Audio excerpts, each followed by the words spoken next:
Assalamualaikum warahmatullahi wabarakatuh. Good morning, student. How are you today? I hope you are fine and always healthy.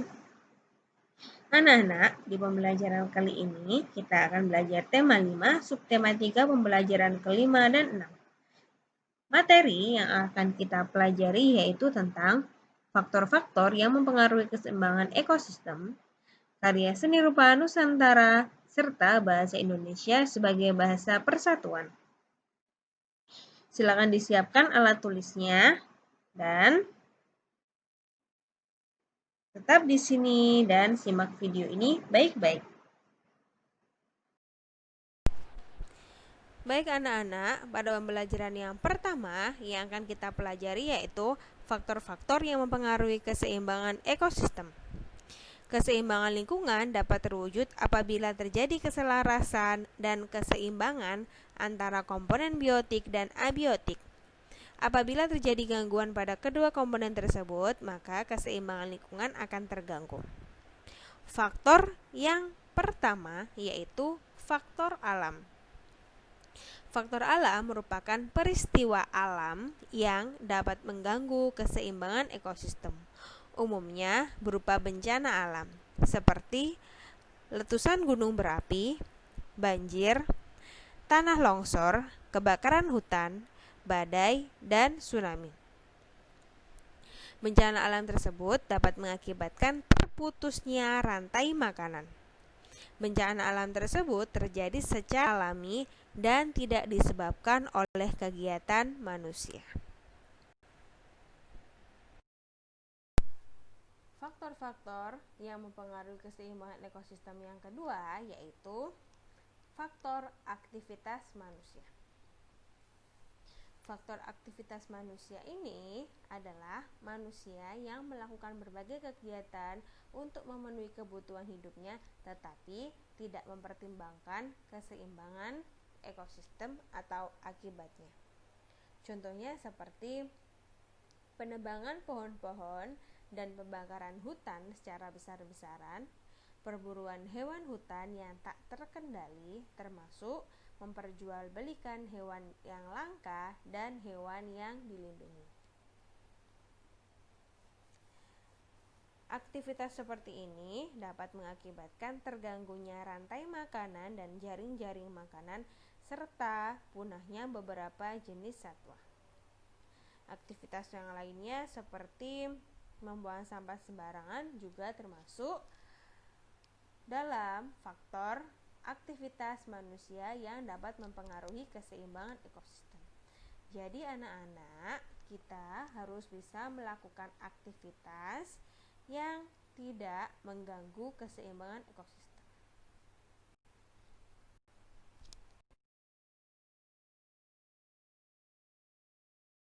Manusia adalah makhluk ciptaan Allah yang diberikan kemampuan berpikir. Oleh karena itu, kita harus bisa memanfaatkan itu dengan baik agar kita tidak merusak ekosistem serta menjaga makhluk hidup yang tinggal di sekitar kita. Oleh karena itu, beberapa usaha manusia dalam pemeliharaan ekosistem yang harus kalian lakukan. Yang pertama yaitu mengurangi penebangan hutan secara sembarangan. Yang kedua, mengurangi penggunaan bahan kimia dalam kegiatan pertanian. Yang ketiga, menangkap ikan dengan alat dan cara yang tidak merusak ekosistem. Yang keempat, membuat suaka marga satwa, cagar alam, hutan lindung, atau taman nasional.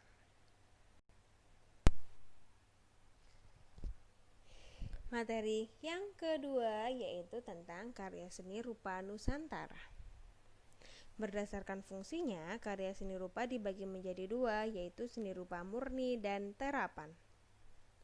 Seni rupa murni adalah karya seni yang dibuat untuk dinikmati keindahannya atau unsur estetikanya saja tanpa mempertimbangkan fungsinya. Contohnya adalah seperti lukisan. Lukisan itu indah, akan tetapi fungsi dari lukisan itu untuk tempelan di dinding dan sebagai hiasan saja. Tetapi kita tidak bisa memanfaatkan lukisan itu sebagai alat musik karena itu lukisan termasuk ke dalam seni rupa murni yang dibuat tanpa mempertimbangkan fungsinya. Fungsinya yang utama hanyalah untuk estetika saja. Itu yang termasuk dalam seni rupa murni. Contoh yang lainnya yaitu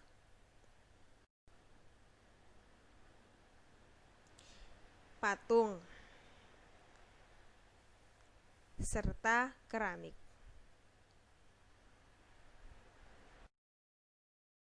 Nah, sekarang kalau karya seni rupa Nusantara berupa seni rupa terapan, yaitu karya seni rupa yang memperhatikan fungsi dari benda seni tersebut dalam kehidupan sehari-hari. Jadi, selain dimanfaatkan estetikanya atau keindahannya saja, seni rupa terapan juga memperhatikan fungsi dari benda tersebut. Contohnya adalah rumah adat. Rumah adat selain indah dilihat dan untuk estetika juga bisa kita gunakan untuk tempat tinggal kita sehari-hari untuk melindungi kita dari hujan, panas, dan berteduh. Nah, itu adalah karya seni rupa terapan. Diingat-ingat ya, karena seni rupa terapan itu memperhatikan fungsi dari benda seni tersebut. Contoh karya seni rupa terapan yang lain yaitu ada senjata tradisional. Contohnya adalah keris. Dan seni kriya anyaman. Contohnya adalah keranjang yang terbuat dari kayu atau dari anyaman. Keranjang ini bisa berfungsi untuk meletakkan barang-barang agar mudah dijangkau. Diingat-ingat ya, karya seni rupa terapan ini memperhatikan fungsi dalam pembuatannya.